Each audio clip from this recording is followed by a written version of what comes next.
Hey guys, welcome to our Wednesday walkthrough. I have Cristina here, our head of investor relations at Mavrik Investing. Cristina, Hi. thanks for being here. Thank you for having me. Very excited. So we are at one of our commercial properties today here in Bankers Hill, close to downtown San Diego. And we bought this about a year ago. We partnered with Keller Williams, and this is their new headquarters for the San Diego Metro office. So we did some construction. I'm excited for Cristina to check it out. This is the first time you're at the property, right? First time here. I'm very excited. Love the area. So I can't wait to see what they have going. Great, let's take a look through.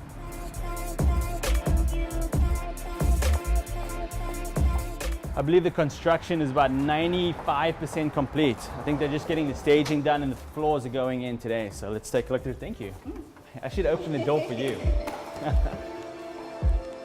All right, so this is the design that they had over here. So they had the concept of the design, and we're just about to launch the grand opening on the first floor. So let's go take a sneak peek. We're also meeting the designer, Paul Cook. So I'm excited for you guys to meet him. So you ready? I'm excited. All right, okay, I'm pushing, but it actually says pull.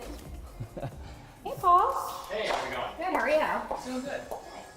Hey, Paul, good to see you, bud. Nice to meet you. Awesome. This is Paul Cook. He is the head designer here. Paul, you want to introduce yourself to everybody? Yeah. Hi guys, welcome. My name is Paul Cook. I'm here with Wally Creative Group. Take us through. We're excited to we're at what, 90, we're at the finish line, 95% complete? 95%. Today is our last day with the construction workers here. Then I get an entire week for load-in and installation. I mean, this is awesome where we are. Can you tell us where we came from, what it was before, and where we're at now, and the vision behind that? Absolutely. So if you can imagine, this is a fairly typical 1980s era office building that hadn't been very much touched throughout the years. Some of the beautiful things that were originally here and originally 80s and wonderful have been stripped back throughout the years. And our attempt has been to bring those back where appropriate and aesthetically pleasing and update the space for a modern co-working space. Fantastic. And what are some of those modern upgrades that a modern co-working company or clients looking for? So the most important thing that we did here to create this back into a co-working space specifically was the concept of open and communal work.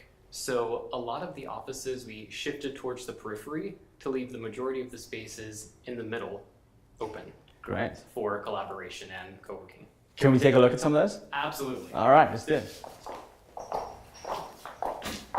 So moving through our new lobby, we're actually coming to one of my favorite design features here, which is our polywall and our bench seating for our lobby.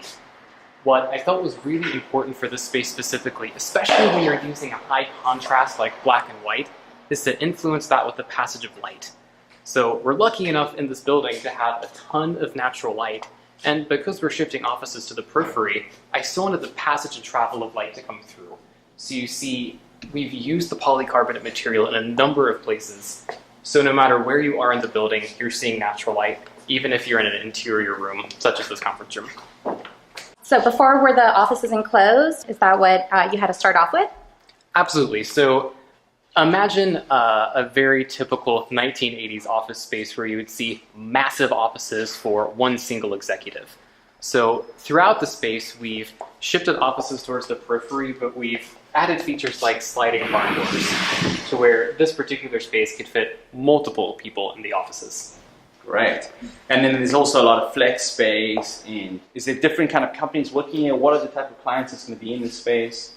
This particular space is a real estate brokerage, and all of the things that go along with the real estate brokerage, you have a mortgage company that will be in the space, you'll have an escrow company that will be in the space. So while it's separate companies all working interdependently, no one specific tenant occupies this space. It's a real estate brokerage, but each individual tenant of each individual office will be their own company's leader. Fantastic. And let's go check out the other space because it's a big event space as well, right? Absolutely, right. And this is the kitchen area? Yeah, so moving through here, this is our cafe. This is where the food will be placed for our lunch and learns. Great. I really enjoy being able to play with a lot of the mid-century lines. And this angle specifically is one of my favorite in the entire space, where you're seeing mid-century lines here, you're starting to see the pendants in the tile. Fantastic. And here is the side entrance to what is the absolute hub of this particular building. Oh, wow. This is our main training space. This is awesome. Yeah, I love you lifted the high ceilings, and I love the light in here that you get from the... This is fantastic. So Paul, tell us about, the objective of this space and the goal of it. The concept of village quickly became this project's northern star. Imagine the training center centered at its bustling hub and the workspaces sheltered at its periphery. In essence, this is the heart and soul of this company. This space will be used from 7 in the morning until 7 at night, Monday through Sunday.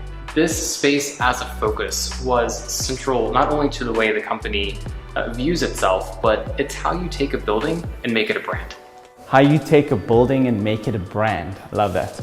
So this is very exciting. So on the tenant side, they're going to be happy. They're going to be long-term tenants. On the investor side, they're going to be happy knowing that the tenants are happy and they're going to be wanting to stay for the long term. So that's exciting. So it's a great combination of having the design and having the construction work that makes the project a success, that makes the tenant happy, that makes a great investment. So awesome. I'm really excited to see what you've done. Is there anything else you can show us? Yeah, absolutely. There's a ton. All right. As far as specifically the improvements done to the building, all new HVAC throughout.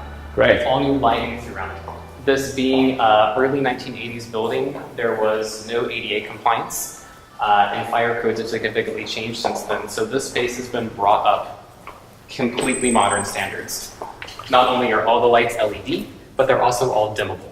Great. In addition to that, not only was all of the lighting replaced, but all of the electrical was replaced end to end. That's in the building's existing lobby and also in the tenant space as well. Fantastic.